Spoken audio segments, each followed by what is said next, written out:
اعوذ باللہ من الشیطان الرجیم، بسم اللہ الرحمن الرحیم۔ السلام علیکم۔ یہ ہنر جسم کا نہیں، اس موضوع کو ایک چھوٹی سی مثال سے وضاحت کرنا چاہوں گی کہ ایک چھوٹی چونٹی نے کاغذ پر قلم کو لکھتے دیکھا اور دوسری چونٹی سے کہا کہ دیکھو قلم نے کیا نقش و نگار بنائے ہیں۔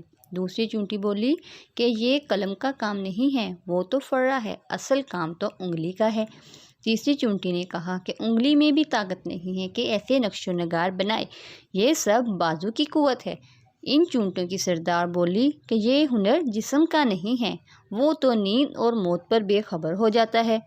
جسم تو عقل کے ہاتھ میں لاٹھی کی مانند ہے، وہ بے خبر تھی کہ عقل و دل اللہ عز و جل کی حرکت دیے بغیر کچھ امور سر انجام نہیں دے سکتے۔ اگر اس کا کرم نہ ہو تو ذہین عقل بیوقوفیاں کرنے لگتی ہے۔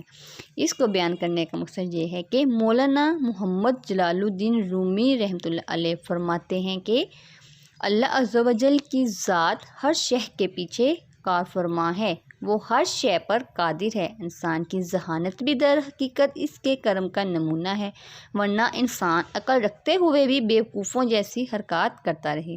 انسان کو تو اپنی زندگی اور موت پر بھی قدرت نہیں ہے، اور وہ ہر شے میں اللہ عز و جل کی ذات کا محتاج ہے۔